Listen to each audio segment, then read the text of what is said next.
Hello students, so today we will start projectile motion part 2 and in this section we will cover horizontal projectile motion. ठीक है बेटा, myself Dharmendra Chaudhary and you can subscribe my channel to appreciate me. So in the ground to ground projectile motion हमने projectile motion discuss कर लिया था, तो first 5 minutes में हम उसी को revise करेंगे and then we will proceed to the horizontal projectile motion. चलो देखो बेटा, ground to ground projectile motion क्या था कि जैसे ये एक्स एक्सिस है, ये वाई एक्सिस है, ठीक है, this is the X Y plane जिसके अंदर पार्टिकल प्रोजेक्टाइल मोशन परफॉर्म कर रहा है under the influence of gravitational acceleration, under the influence of gravitational acceleration. तो देखो बेटा, when a particle is projected with some initial velocity u at an angle theta, तो in that case horizontal component of initial velocity was u cos theta, that was u cos theta, and vertical component of velocity was uy is equal to u sin theta. ठीक है, and acceleration की अगर हम बात करें तो acceleration of that particle along the y axis is minus g. Acceleration of particle is always along the vertically downward direction. क्यों? क्योंकि acceleration due to gravity is always vertically downward and acceleration in the horizontal direction is zero. Acceleration in the horizontal direction is zero because there is no external force acting on the particle in the horizontal direction. ठीक है, अच्छा, इसका मतलब initial में हमें ये पता था ax और ay कितना था, ux पता था और uy पता था. देखो, ग्राउंड टू ग्राउंड प्रोजेक्टाइल के अंदर आपको ux, uy, ax और ay पता था. ठीक है, इसके अलावा बाकी सब कुछ हमने डिराइव किया था. क्या क्या डिराइव किया था वो देखो. सबसे पहले हमने कैलकुलेट की थी velocity of particle. Velocity of particle, तो वेलोसिटी ऑफ पार्टिकल में हमने क्या स्टडी किया था कि horizontal component vx is equal to ux at each point of the projectile motion. vx is equal to ux होता है, क्यों होता है? क्योंकि ax इज इक्वल टू 0 है. ठीक है, and vy is equal to uy minus gt, that we have calculated. इसके बाद हमने कैलकुलेट की थी direction of projectile motion. Direction of projectile motion, direction of projectile motion या डायरेक्शन ऑफ मोशन या डायरेक्शन ऑफ वेलोसिटी बोल सकते हो इसको आप. Direction of velocity at some time t. जैसे पार्टिकल मान लो यहां पहुंच गया, तो यहां डायरेक्शन कैसे बनाएंगे हम? By the tangent. This tangent represent the direction of velocity of the particle. ये हॉरिजॉन्टल से कितना एंगल बनाता है? फाई. ये वेलोसिटी हॉरिजॉन्टल से कितना एंगल बनाती है? फाई. तो ये हो गया vx और ये हो गया vy. ठीक है, ये हो गया vx और ये हो गया vy. ठीक है, तो अगर मुझे डायरेक्शन कैलकुलेट करनी है तो मैं कैसे कैलकुलेट करता था? tan phi is equal to vy by vx, that is equal to uy sin uy minus gt upon ux. ठीक है, ये हमने कैलकुलेट किया था.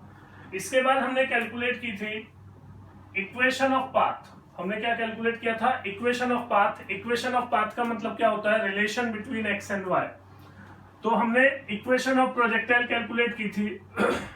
Equation of projectile, standard equation of projectile बोल सकते हैं इसको, पाथ, इक्वेशन ऑफ पाथ बोल सकते हैं इसको, इक्वेशन ऑफ ट्रेजेक्टरी बोल सकते हैं. तो ये हमने कैलकुलेट की थी y is equal to X tan theta minus half G X square upon U square cos square theta, that we have calculated. उसके बाद हमने रेंज कैलकुलेट की थी. We have calculated range. Range क्या होती है? Range is the horizontal distance. Range क्या होती है? That horizontal distance covered by the particle is called range. ठीक है, तो रेंज का हमारा फॉर्मूला आया था r is equal to U square sine 2 theta by g, that is equal to 2ux uy by g. ठीक है, ये हमारा फॉर्मूला आया था.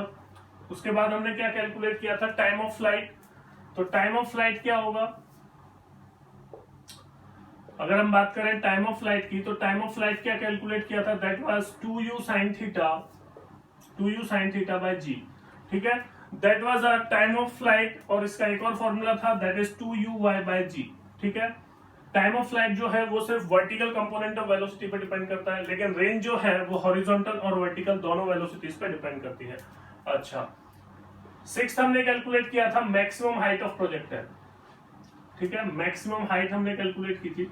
तो मैक्सिमम हाइट का फॉर्मूला क्या आया था, that was u square sine square theta by 2g that is equal to uy square by 2g, that was uy square by 2g. So these all things we have derived in part 1 ground to ground projectile motion. ठीक है, अगर आपको एक detail में देखना है तो आप मेरा पार्ट 1 देख सकते हो इसके लिए। अच्छा, ये इंट्रोडक्शन मैंने आपको क्यों दिया, देखो हमने जो भी कैलकुलेट किया, जितने भी रिलेशंस डिराइव किए for the ground to ground projectile motion, वो किसकी हेल्प से किए, ux, uy, ax and ay।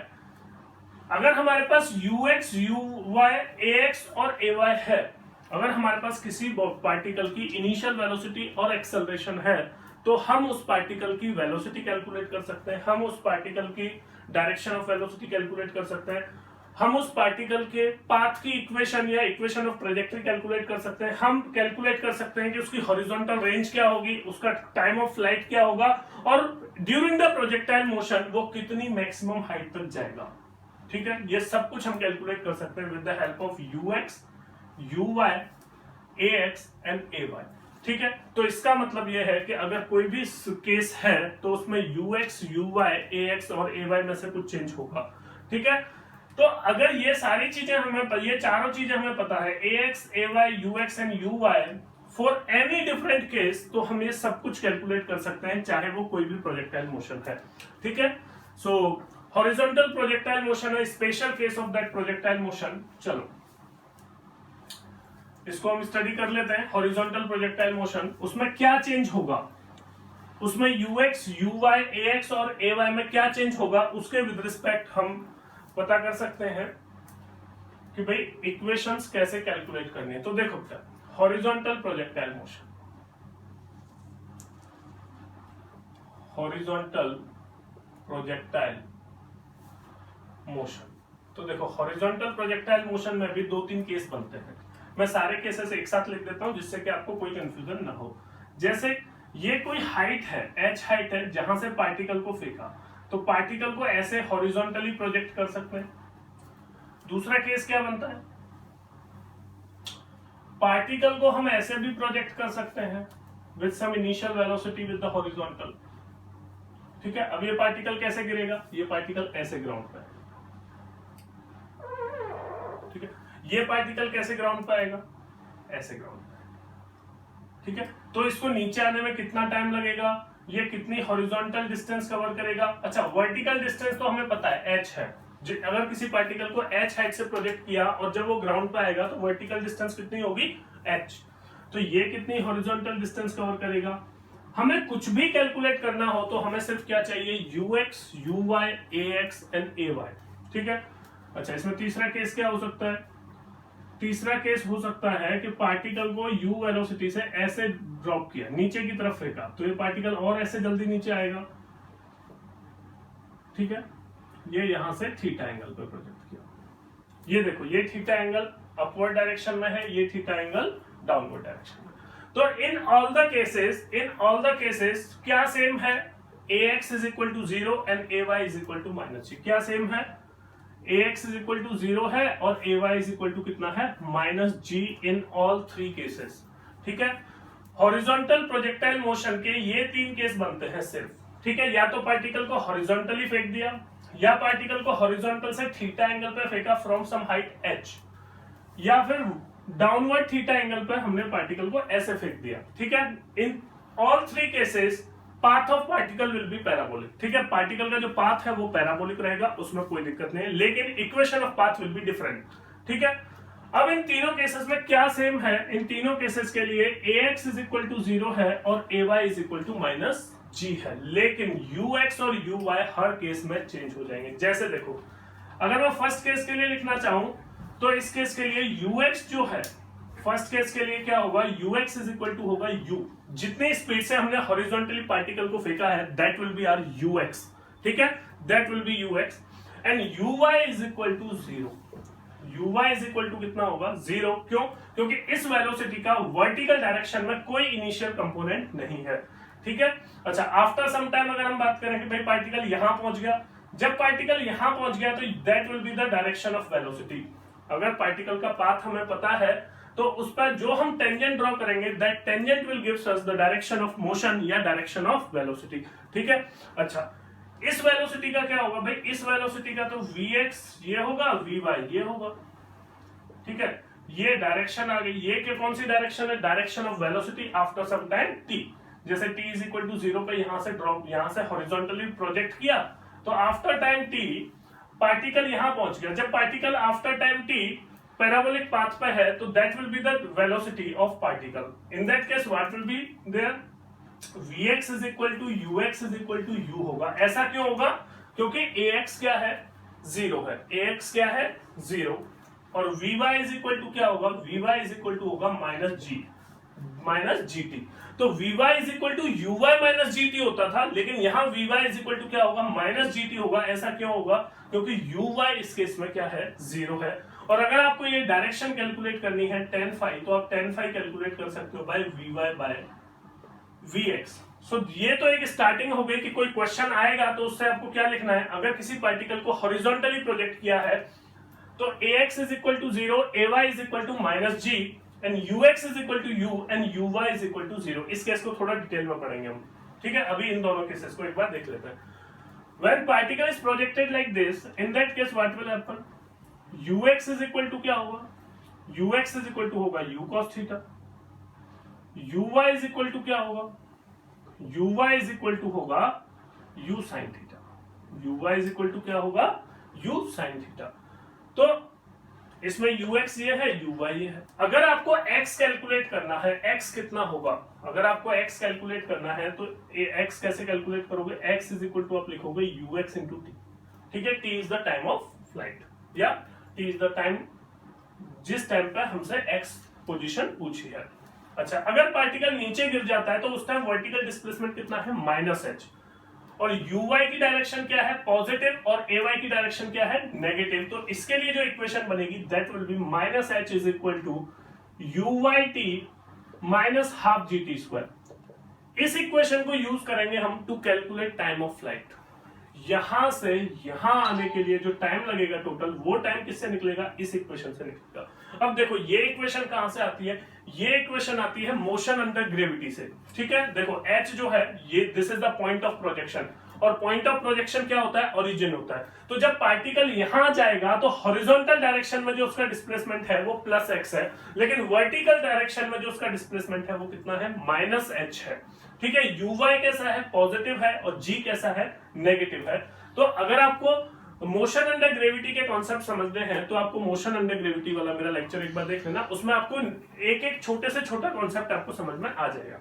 चलो, हमें डिस्कस करना था कि x क्या होगा, h क्या होगा, ax क्या है, ay क्या है, ux क्या है, uy क्या है। सारी चीजें हमने देख ली। अब इसमें जो भी कैलकुलेट करने के लिए वो क्वेश्चन वाला बोलेगा हम कैलकुलेट कर सकते हैं। अच्छा, इस केस को देख लो। इस केस में ux कितना होगा, ux इज इक्वल टू होगा u cos थीटा, और uy इज इक्वल टू क्या होगा, minus u sin theta. uy is equal to minus u sin theta क्यों है, because downward, initial velocity in vertical direction is downward. So देखो there will be some change. ठीक है, अगर ऐसे project करेंगे तो uy जो है वो पॉजिटिव था।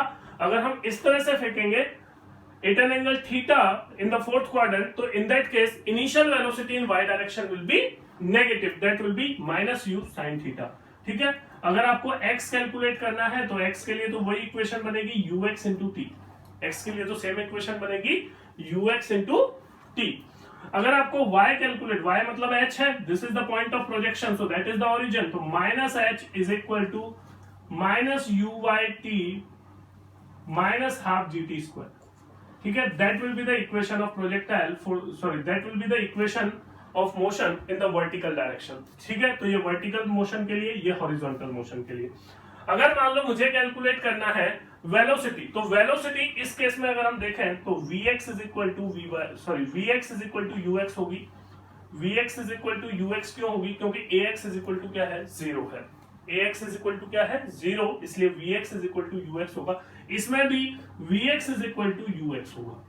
ठीक है, what about the vy is equal to uy minus gt होगा। क्यों, क्योंकि ay जो है वो नेगेटिव है, लेकिन uy कैसा है, uy जो है वो पॉजिटिव है। But in this case vy is equal to minus U Y minus G T, ठीक है, minus U Y minus G T. क्यों? क्योंकि ए वाई जो है वो भी नेगेटिव है और यू वाई जो है वो भी नेगेटिव है, तो जो फाइनल वेलोसिटी आएगी आपकी वाई डायरेक्शन में that will be always negative.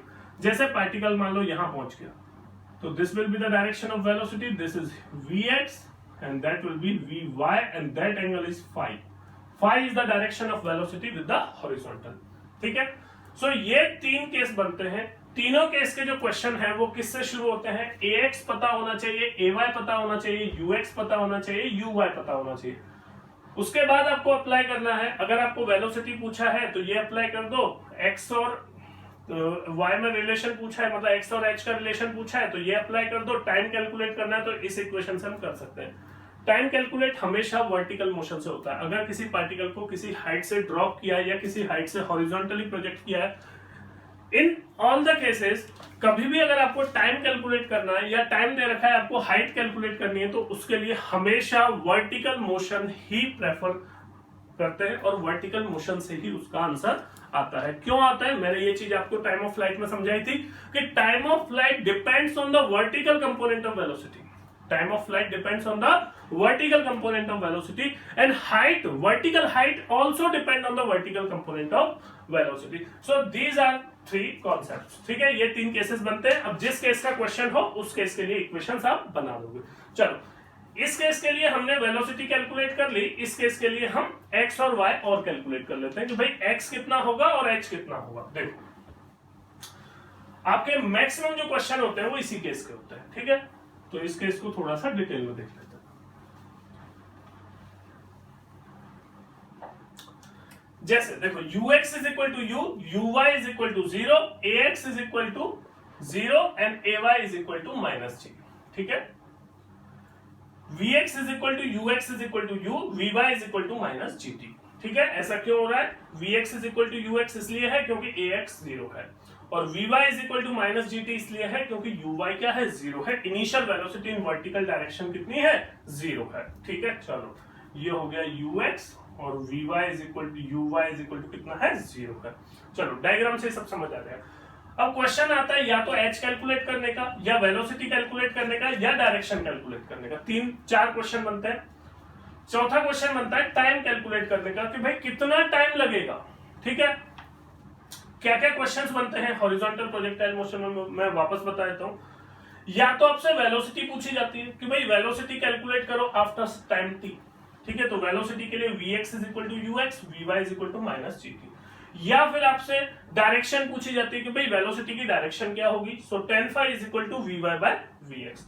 या फिर आपसे टाइम पूछा जाता है कि भाई h हाइट से हॉरिजॉन्टली प्रोजेक्ट किया तो टाइम कितना लगेगा, या आपसे पूछा जाता है कि हॉरिजॉन्टली पार्टिकल कितने डिस्टेंस को कवर करेगा। 2 चीजें और बची हैं, वो हम देख लेते हैं। देखो, क्या पूछा जाता है? या तो वेलोसिटी पूछी जाती है, या उसकी डायरेक्शन पूछी जाती है, या फिर थर्ड क्या पूछा जाता है? कितना टाइम लगेगा। मैंने आपको क्या बताया कि टाइम कैलकुलेट करने के लिए हमेशा क्या यूज करेंगे? Vertical motion. तो वर्टिकल मोशन के लिए सेकंड इक्वेशन क्या है? y is equal to U Y T plus half A Y T square, ये इक्वेशन है। This is the equation of displacement in vertical direction. तो पार्टिकल को अगर यहां से प्रोजेक्ट किया तो this is my origin. Particle vertically particle जब यहां पे आएगा, वर्टिकली नीचे गिरेगा, तो वर्टिकल डायरेक्शन में उसका डिस्प्लेसमेंट कितना होगा? Minus H. कितना होगा? Minus H. uy कितना है? 0। ay कितना है? Minus G. So that will be minus GT, that will be minus GT square. So minus से माइनस कैंसिल हो जाएगा, t इज इक्वल टू आएगा under root 2h by G. That will be the time of flight in this case. इसको हम time of flight बोल सकते हैं, या इसको हम बोल सकते हैं time taken by the particle to reach the ground. When this particle reach the ground, how much horizontal distance that will cover. तो अगर हॉरिजॉन्टल डिस्टेंस आपसे पूछी है तो कैसे कैलकुलेट करोगे? हॉरिजॉन्टल डिस्टेंस अगर आपसे पूछी है तो कैसे कैलकुलेट करोगे? भाई हॉरिजॉन्टल डिस्टेंस क्या होती है? हॉरिजॉन्टल डिस्टेंस होती है uxt plus half axt square. This is the equation, second equation of motion for horizontal direction, ठीक है। हॉरिजॉन्टल डायरेक्शन के लिए डिस्प्लेसमेंट की इक्वेशन क्या होगी? x is equal to uxt plus half axt square. ये पूरी इक्वेशंस में इसलिए लिख रहा हूं क्योंकि आपको कोई कंफ्यूजन ना हो कि कौन सी चीज कैसे आ रही है। तो x is equal to ux into T. ax कितना है 0, ax कितना है 0, मतलब सारी कहानी किसकी है, ux uy ax and ay, सारी कहानी किसकी है, ux uy ax and ay की।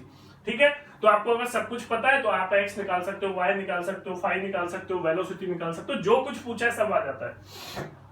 ux कितना है, ux कितना है u, t कितना है √2h/g। तो अगर आपको हाइट दे रखी है कि भाई इतनी हाइट से पार्टिकल को हॉरिजॉन्टली फेंका है, तो अगर आपको हाइट दे रखी है और इनिशियल वेलोसिटी दे रखी है, तो यू कैन इजीली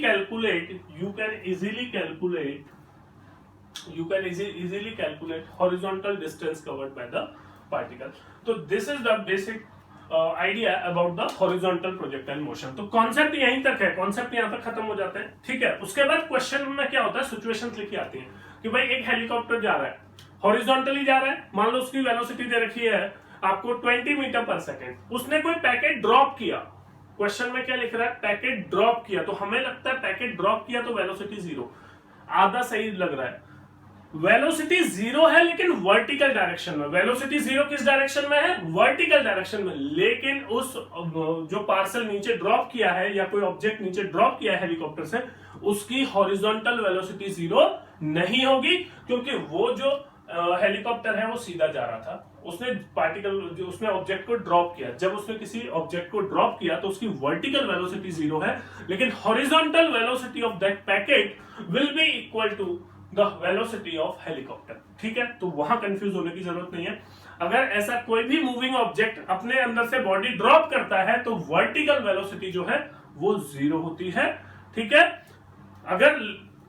अगर कोई ऑब्जेक्ट हॉरिजॉन्टली मूव कर रहा है और वो किसी पैकेट को ड्रॉप करता है, इन दैट केस उसकी वर्टिकल वेलोसिटी 0 होती है। ठीक है, लेकिन अगर वही ऑब्जेक्ट अगर वर्टिकली जा रहा है और वो ड्रॉप करता है, तो in that case vertical velocity of object भी 0 नहीं होगी। वर्टिकल वेलोसिटी ऑफ ऑब्जेक्ट 0 कब होती है, जब वो ऑब्जेक्ट जो है, जैसे हेलीकॉप्टर है, तो जब हेलीकॉप्टर हॉरिजॉन्टली जा रहा है और वो ऑब्जेक्ट्स को ड्रॉप कर दे।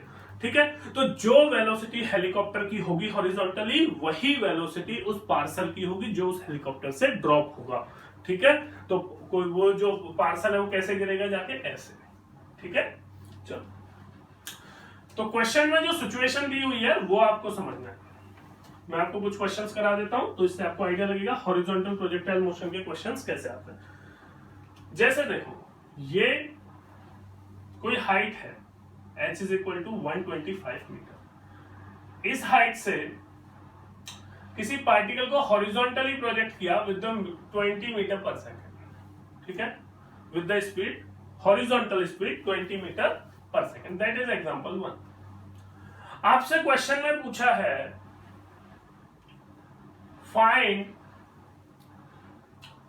find the time when velocity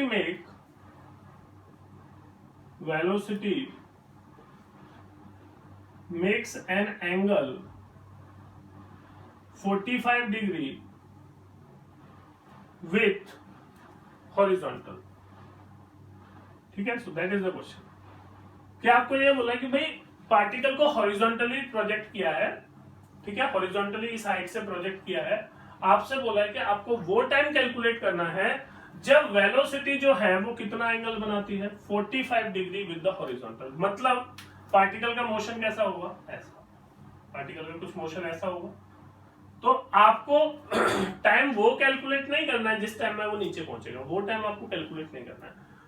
ठीक है, आपको कौन सा टाइम कैलकुलेट करना है, आपको वो टाइम कैलकुलेट करना है कि जब वेलोसिटी जो है वो हॉरिजॉन्टल से 45 डिग्री का एंगल बनाएगी।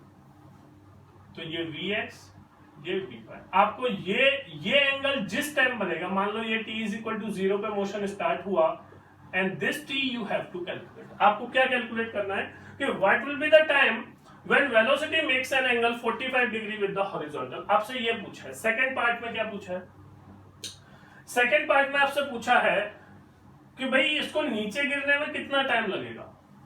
मतलब पार्टिकल को हॉरिजॉन्टली छोड़ दिया हमने, उसके बाद इसको ग्राउंड पे पहुंचने में कितना टाइम लगेगा। तो आपसे पूछा है time taken by particle to reach the ground, reach the ground, ठीक है, ये पूछा है। तीसरा पॉइंट आपसे पूछा है कि भाई जब ये ग्राउंड पे पहुंचेगा तो ये कितनी हॉरिजॉन्टल डिस्टेंस कवर करेगा, तो आपसे हॉरिजॉन्टल डिस्टेंस पूछा है, ठीक है। क्या पूछा है आपसे? हॉरिजॉन्टल डिस्टेंस, ठीक है। चलो एक एक करके तीनों कैलकुलेट करते हैं। पहला आपको टाइम पूछा है, वो टाइम जब वेलोसिटी जो है that makes an angle 45 degree, तो इसके लिए हम क्या लिखेंगे? tan phi is equal to vy by vx, tan phi is equal to vy by vx, ठीक है। tan phi कितना दे रखा है? 45 degree, so I will write tan 45 degree is equal to vy का मैग्नीट्यूड कितना होगा? vy का magnitude कितना होगा? gt, क्यों? क्योंकि uy तो 0 है, uy कितना है? 0, डिवाइडेड बाय vx कितना होगा? vx is equal to u होगा, vx इज इक्वल टू कितना होगा? u। तो tan 45 डिग्री क्या होता है? 1, tan 45 डिग्री क्या होता है? 1, तो gt is equal to u, so we can write t is equal to u by g। तो u कितना दे रखा है? 20, g कितना है? 10, so that is 2 metre, sorry that will be 2 seconds, ठीक है। सो टोटल टाइम जो है पार्टिकल यहां से स्टार्ट करता है मोशन, तो जब आफ्टर 2 सेकेंड इसकी जो वेलोसिटी है that will make an angle 45 degree with the vertical, ठीक है। अच्छा, अब दूसरा आपसे पूछा है time taken by the particle to reach the ground. तो time taken by the particle कैसे कैलकुलेट करेंगे?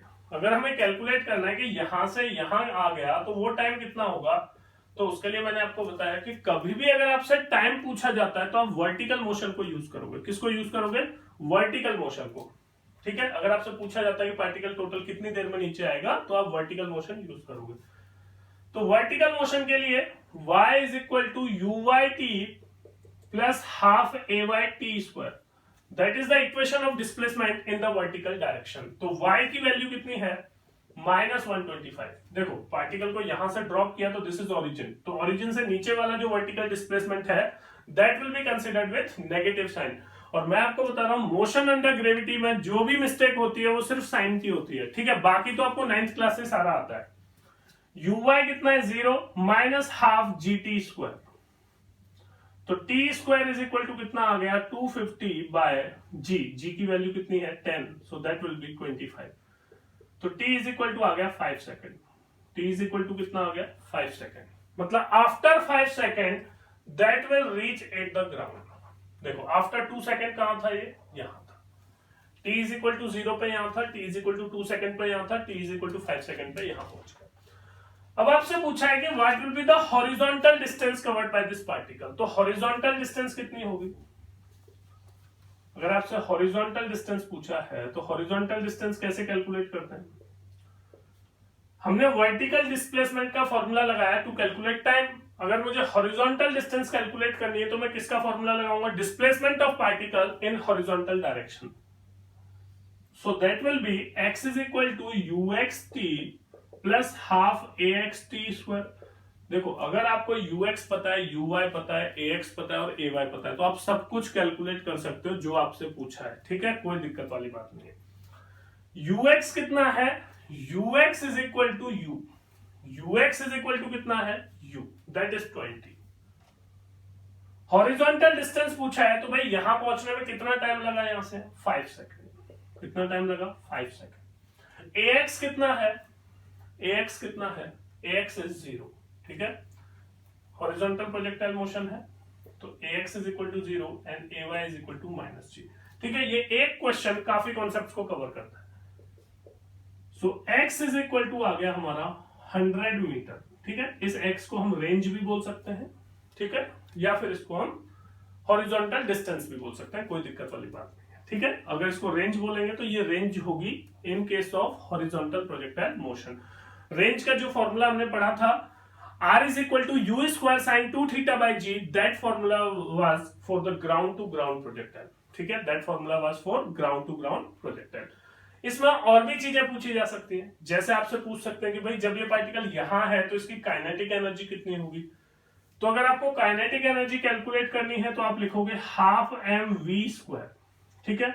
और v कैसे कैलकुलेट करोगे, v is equal to vxi cap plus vyj cap, ठीक है। और क्या पूछा जा सकता है आपसे, एंगुलर मोमेंटम पूछा जा सकता है। तो एंगुलर मोमेंटम कैसे कैलकुलेट करोगे, angular momentum L is equal to r cross p, ठीक है। तो r वेक्टर मतलब पोजीशन वेक्टर कैलकुलेट करोगे इस पॉइंट का, position vector with respect to this origin, ठीक है। p वेक्टर कैलकुलेट करना है तो p वेक्टर क्या होगा, p vector is equal to mv vector, ठीक है। तो वेलोसिटी वेक्टर कैलकुलेट कर लोगे, वेलोसिटी वेक्टर क्या होगा, vxi cap plus vyj cap. तो मोमेंटम आ जाएगा, दोनों का क्रॉस प्रोडक्ट कर दोगे तो क्या आ जाएगा, एंगुलर मोमेंटम आ जाएगा। और क्या पूछ सकते हैं, और ये पूछ सकते हैं what will be the speed of particle when it hits the ground. तो in that case vx is equal to तो ux रहेगा, लेकिन vy इज इक्वल टू क्या हो जाएगा, minus gt where t is equal to 5 second. तो इसका मतलब इसमें जो क्वेश्चंस बनते हैं वो लिमिटेड टाइप के बनते हैं, लेकिन इतनी चीजें पूछी जा सकती हैं एक क्वेश्चन में, ठीक है। तो ये हो गया हॉरिजॉन्टल प्रोजेक्टाइल मोशन, ठीक है। प्रोजेक्टाइल मोशन में एक स्पेसिफिक टाइप और होता है,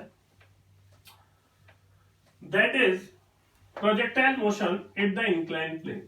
तो देखो प्रोजेक्टाइल मोशन का कोई भी केस हो, ux पता होना चाहिए, uy पता होना चाहिए, ax पता होना चाहिए और ay पता होना चाहिए, ठीक है। Projectile motion at inclined plane, ठीक है।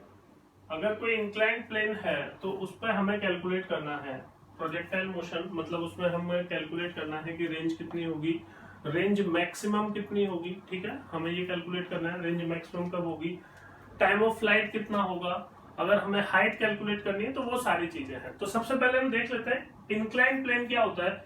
जैसे अगर मान लो ये है, ये हमारा कोई इंक्लाइंड प्लेन है, that makes an angle beta, and suppose a particle is projected from this point to this point, ठीक है। A particle is projected like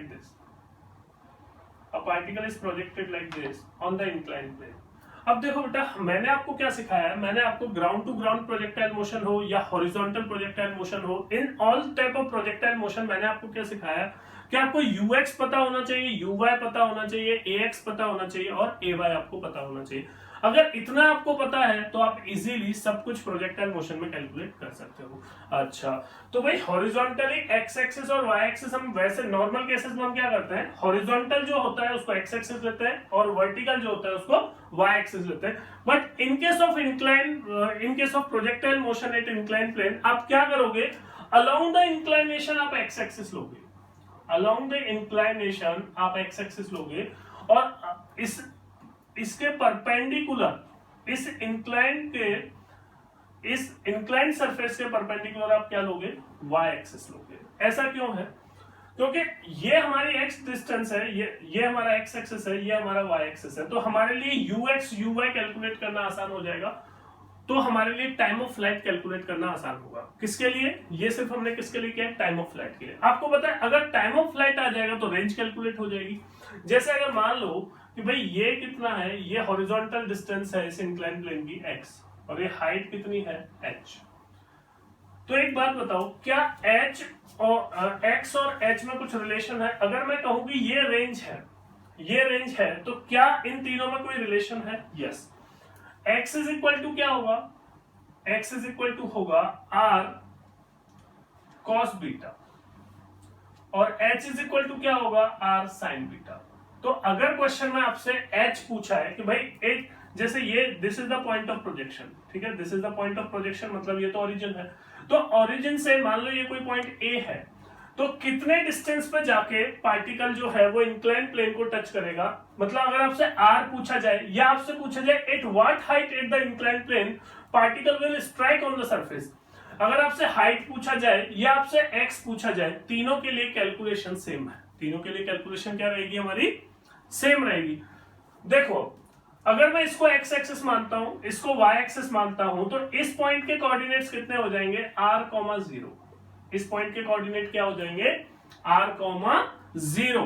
मतलब x coordinate will be equal to the range and y coordinate becomes equal to 0। तो देखो बेटा, सबसे पहले हमें calculate करना है time of flight, then we will calculate range in this section. जो भी आंसर आएगा वो आपको याद रखना है, डायरेक्ट फॉर्मूला। तो देखो सबसे पहले हम देख लेते हैं, suppose a body is projected with some initial velocity u making an angle alpha with the horizontal। देखो मैंने ये नहीं बोला कि angle alpha is from the X axis, no, angle alpha is from the horizontal. तो incline plane से angle कितना हो जाएगा, alpha minus beta. Incline plane से एंगल कितना हो जाएगा, अल्फा माइनस बीटा। तो अगर मैं इनिशियल वेलोसिटी का एक्स कोऑर्डिनेट और वाई कोऑर्डिनेट कैलकुलेट करना चाहूं तो मैं कर सकता हूं। तो यूएक्स कितना आएगा, यूएक्स आएगा u cos alpha minus beta. देखो direction of initial velocity from the X axis, X axis का मतलब है अलोंग द इंक्लाइन प्लेन। अगर मैं हॉरिजॉन्टल बोलूंगा तो ये है, अगर मैं एक्स एक्सिस बोल रहा हूं मतलब अलोंग द इंक्लाइनेशन। ठीक है, हमने along the inclination x axis ले रखा है। तो ux is equal to u cos alpha minus beta and uy is equal to u sin alpha minus beta, u sin alpha minus beta। Now what about ax and ay, ax and ay? ठीक है, होता क्या था जब हम इसको x axis लेते थे तो ax 0 होता था और ay कितना होता था, माइनस जी। लेकिन देखो g की डायरेक्शन तो डाउनवर्ड है, g की डायरेक्शन क्या है, डाउनवर्ड। g की डायरेक्शन हमेशा वर्टिकली डाउनवर्ड होती है, इसीलिए जब आप वर्टिकल लाइन को y एक्सिस लेते हो तो ay is equal to minus G होता है। लेकिन यहाँ वर्टिकल लाइन जो है वो y एक्सिस नहीं है, y एक्सिस ये है। तो देखो बेटा क्या होगा, इस g के दो कंपोनेंट होंगे, ये एंगल बीटा बनेगा, ये होगा ay is equal to minus G cos beta. ठीक है, और ये होगा acceleration on the X axis. On the X axis का मतलब क्या है, अलोंग द इंक्लाइनेशन। तो इसकी जो वैल्यू आएगी वो आएगी ax is equal to minus G sine beta. ठीक है, इसको थोड़ा इस तरह से वर्टिकली लिख देता हूं मैं। So ax is equal to minus G sine beta. ax आ गया, ay आ गया, लिख दो भाई, ax आया minus G sine beta and ay आया माइनस जी कॉस बीटा। अब देखो बेटा, मैंने आपको एक ही चीज समझाई है प्रोजेक्टाइल मोशन में, आपके पास ux होना चाहिए, uy होना चाहिए, ax होना चाहिए और ay होना चाहिए। आप सब कुछ कैलकुलेट कर सकते हो। तो देखो सबसे पहले हम कैलकुलेट करेंगे टाइम ऑफ फ्लाइट। दो ही टाइप के क्वेश्चंस पूछे जाते हैं, या तो टाइम ऑफ फ्लाइट पूछते हैं, या रेंज पूछते हैं, या x पूछते हैं, या h पूछते हैं। तो अगर आपके पास रेंज है तो आप x निकाल सकते हो, रेंज है तो h निकाल सकते हो। ठीक है, तो इस तरह से हमें रेंज कैलकुलेट करना है इस डेरिवेशन में और टाइम ऑफ फ्लाइट कैलकुलेट करना है। तो टाइम ऑफ फ्लाइट क्या होगा, अगर हम बात कर रहे हैं टाइम ऑफ फ्लाइट, तो टाइम ऑफ फ्लाइट क्या होगा। तो भाई टाइम ऑफ फ्लाइट क्या होता है, टाइम ऑफ फ्लाइट वो टाइम होगा जब vertical position of particle, vertical नहीं sorry, when y coordinate of position vector of particle become 0। मतलब y डायरेक्शन में अलोंग द y एक्सिस पार्टिकल का डिस्प्लेसमेंट कितना हो जाना चाहिए, 0। वो टाइम जिस टाइम पे पार्टिकल का डिस्प्लेसमेंट y डायरेक्शन में 0 होगा, उस x डिस्टेंस को हम क्या बोलते हैं, रेंज बोलते हैं। रेंज यही तो होता है, horizontal distance covered by the particle when vertical component of position vector becomes 0। तो यहां भी हमने x एक्सिस जो लिया है वो अलोंग द इंक्लाइन प्लेन है और y एक्सिस ये है।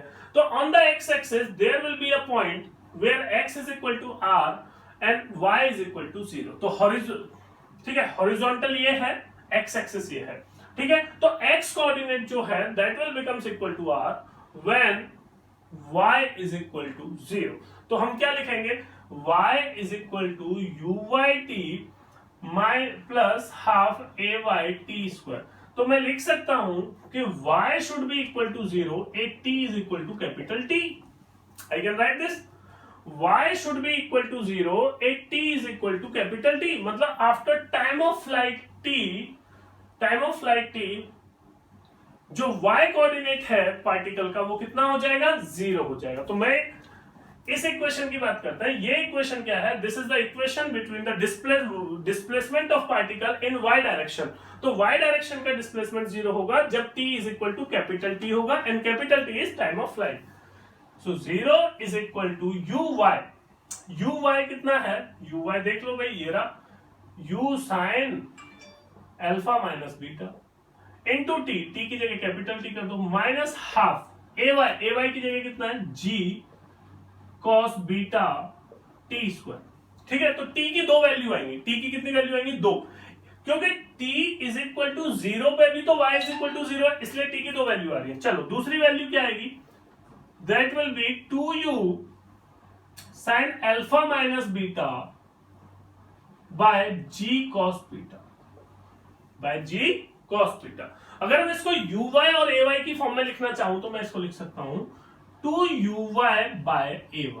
क्या लिख सकता हूं? 2uy bye ay। देखो, अच्छा अगर हम ground to ground projectile motion में देखें तो वहां भी टाइम ऑफ फ्लाइट क्या होता था? यही तो होता था 2uy बाय ay। इस क्वेश्चन में क्या चेंज हुआ? इस क्वेश्चन में uy चेंज हो गया और ay चेंज हो गया, तो हमारा आंसर हमें अलग दिख रहा है। ठीक है, बाकी और कोई चेंज नहीं है। अगर हम इस पॉइंट को यहां लेके आ जाए तो ये कैसा हो जाएगा? ग्राउंड टू ग्राउंड प्रोजेक्टाइल हो जाएगा, और बीटा कितना हो जाएगा? 0। अगर आप बीटा को 0 पुट करोगे तो आपको वही फॉर्मूला मिल जाएगा जो ground to ground projectile motion का था, 2u sine alpha by g। ठीक है, चलो अब रेंज कैलकुलेट करते हैं। रेंज क्या है? रेंज है हमारी x, और रेंज में क्या रिलेशन है? x इज इक्वल टू क्या होगा? x इज इक्वल टू होगा r cos बीटा। तो रेंज कितनी हो जाएगी? x upon cos beta. कितनी हो जाएगी? x upon cos beta. तो भाई x क्या है?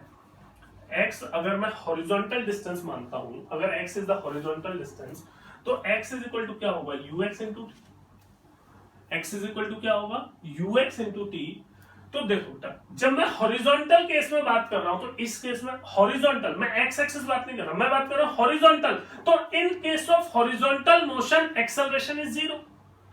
इन case of horizontal motion acceleration is 0। ठीक है, और ये टाइम कौन सा है? Time of flight. तो मैं x इज इक्वल टू लिखूंगा x is equal to ux। अब इस केस में ux कितना हो जाएगा? इस केस में ux कितना होगा?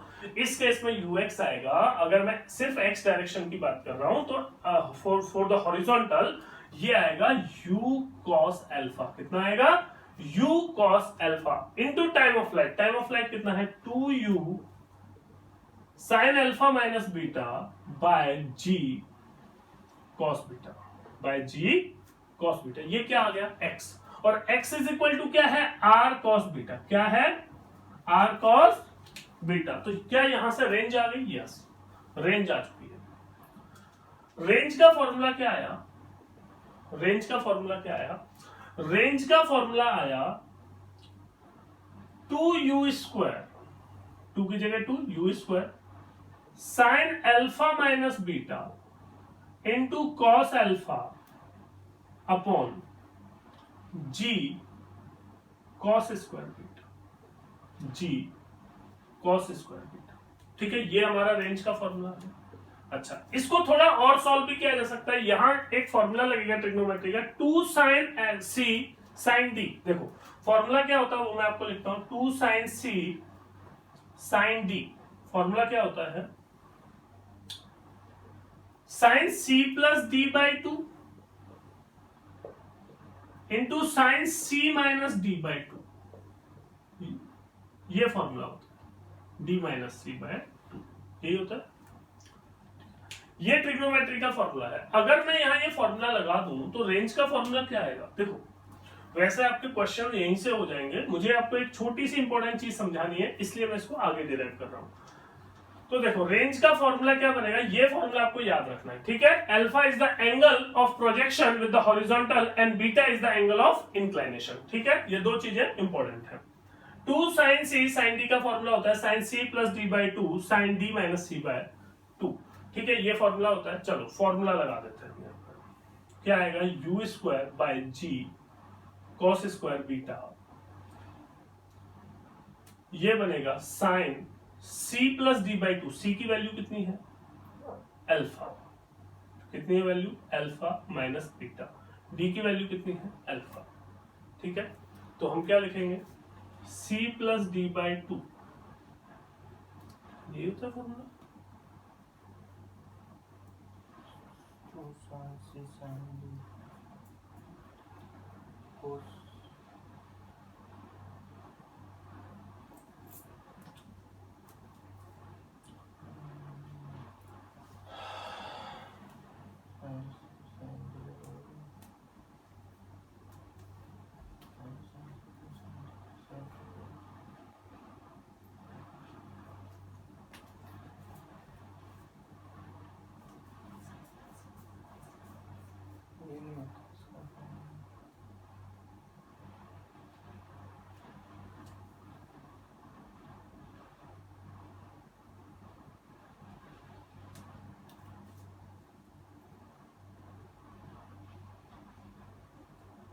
क्या होता है क्या कोस की फॉर्म तो साइन सी माइनस साइन डी का होता है फॉर्मूला। तो क्या होता है बताना। तो इसका होता है कोस के फॉर्म में आता है, कोस होता है बुक में है, इसमें देख के बता फटाफट, बैटरी लो हो गई है।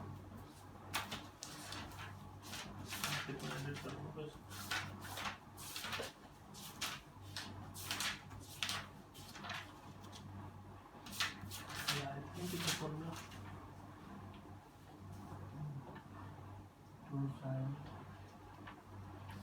साइन कोस होता है cos a minus b minus cos A plus B.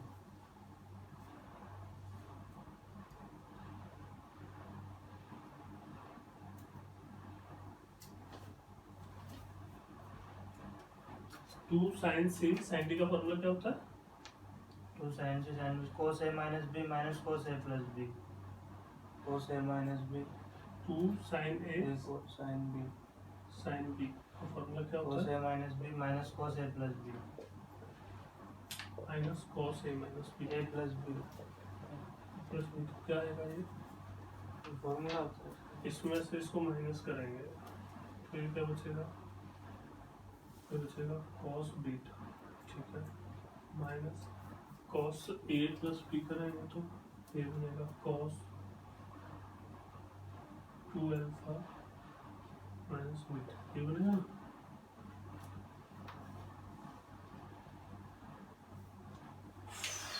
इसको तो ये लिखा ना अपने, इसको ओपन करेंगे तो वापस हो जाएगा ये किसका नहीं इसका ये इसको सॉल्व करके ये आ रहा था 2 sine alpha minus beta minus sine beta इसको। अच्छा two sine A cos B, तो two sine A cos B लगा देना इसमें। 2 sine A cos b, two sine इसको ए ले लो, हाँ ये भी हो जाएगा। मतलब 2 साइन ए, अच्छा 2 साइन ए cos b लगेगा ना, क्या होता है 2 sine A cos b, two sine cos B में साइन आता है, sine A plus B plus sine A minus B. आ गया ना। 2 साइन ए cos b क्या होता है, sine A plus B plus sine A minus B, two cos A sine B में माइनस होता है। तो देखो बेटा यहाँ ट्रिग्नोमेट्री का एक फॉर्मूला लगाएंगे हम, ठीक है, इसको थोड़ा आगे सॉल्व करना है। तो ये फॉर्मूला होता है 2 sine A cos b is equal to 2 sine A cos b is equal to sine A plus B minus minus sine A minus B plus, I think plus plus 2 sine A cos b का formula होता है बेटा sine A plus B plus sine A minus B, ठीक है, यही होता है। 2 sine A cos b का फॉर्मूला होता है sine A plus B plus sine A minus B, ठीक है, ये फॉर्मूला होता है इसका। तो देखो इससे क्या, ए की जगह क्या है हमारा अल्फा माइनस बीटा और बी की जगह क्या है अल्फा, तो रेंज क्या बन जाएगी, रेंज बनेगी U square by G cos square beta, U square by G cos square beta, ये हो गया 2 sine A into cos B. A की जगह अल्फा माइनस बीटा और बीटा की जगह क्या है, बी की जगह क्या है, अल्फा। तो sign A plus B, sign A plus B मतलब alpha minus beta plus alpha. तो कितना बन गया ये बन गया हमारा 2 अल्फा माइनस बीटा। क्या बन गया, 2 alpha minus beta plus plus क्या आएगा, प्लस आएगा a प्लस बी मतलब alpha minus beta plus alpha. तो alpha minus beta plus alpha minus beta minus alpha आएगा। तो ये आएगा sine minus beta, sine minus beta. तो देखो ये क्या बन गया भाई, ये बन गया, ठीक है, ये अननेसेसरी कैलकुलेशंस है, ठीक है। इससे मुझे आपको एक छोटी सी चीज समझानी है, इसलिए मैं ये कर रहा हूं, sine 2 alpha minus beta minus sine beta, ठीक है, ये आ गया। अब देखो, अब एक छोटी सी बात बताओ कि रेंज जो है वो मैक्सिमम कब होती थी, रेंज मैक्सिमम कब होगी, जब 2 अल्फा माइनस बीटा की वैल्यू कितनी हो जाएगी, π/2। रेंज मैक्सिमम कब होगी, जब साइन 2 अल्फा माइनस बीटा कितना हो जाएगा, 1। तो for maximum range, for R maximum हम लिख सकते हैं 2 alpha minus beta, sorry sine 2 alpha minus beta, sine 2 alpha minus beta that should be equal to 1। तो अगर मैं अल्फा बीटा में रिलेशन निकालना चाहूं तो 2 alpha minus beta is equal to π/2। Sine theta is equal to 1 कब होता है, व्हेन एंगल इज π/2। तो यहां से आ गया alpha is equal to π/4 plus बीटा/2। ये रिलेशन डायरेक्ट पूछा जाता है एग्जाम में। ये जो रिलेशन है अल्फा और बीटा का, ये डायरेक्ट पूछा जाता है। ये रिलेशन किस कंडीशन के लिए है, ये रिलेशन है projectile motion at inclined plane, उसमें भी मैक्सिमम रेंज वाली कंडीशन के लिए है। ये रिलेशन किसके लिए है, फॉर मैक्सिमम रेंज, ठीक है। अल्फा और बीटा का ये रिलेशन इंक्लाइंड प्लेन के प्रोजेक्टाइल में कब आपको बताना है, जब रेंज मैक्सिमम है। तो अल्फा और बीटा का ये रिलेशन होता है, और ये रिलेशन डायरेक्ट पूछते हैं एग्जाम में, ठीक है, इसको याद रखना है।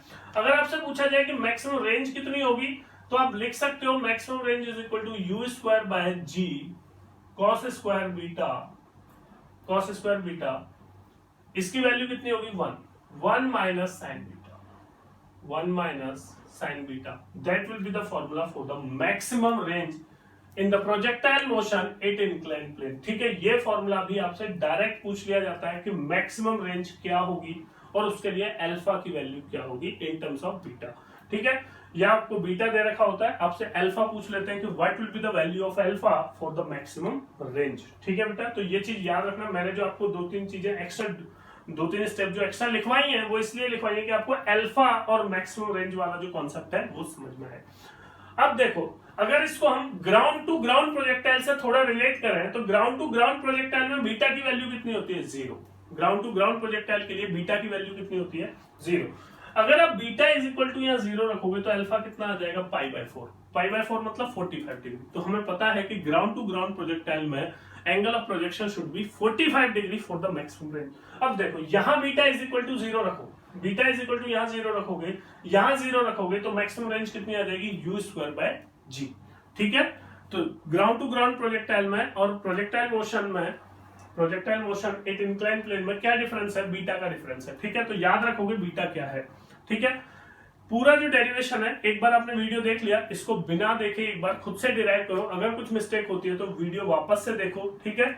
जेई के स्टूडेंट्स के लिए ये काफी इंपॉर्टेंट है, ठीक है। अगर नीट वाले स्टूडेंट्स को याद रखना है तो क्या क्या याद रखना है, हमने जो रेंज का फॉर्मूला डिराइव किया था वो याद रखना है, मैक्सिमम रेंज कितनी होगी ये याद रखना है, और अल्फा की वैल्यू क्या होगी ये याद रखना है। क्यों, क्योंकि नीट वाले स्टूडेंट्स के लिए अगर कुछ आएगा तो डायरेक्ट आएगा, ठीक है। जो टाइम किलिंग क्वेश्चंस होते हैं उनमें आपको डायरेक्ट ये रिलेशंस पूछ लेंगे, ठीक है। So this is all about the projectile motion जो हमने कवर किया in part 1 and part 2, and I hope आपको सबको समझ में आया होगा projectile motion, and thank you very much for your support.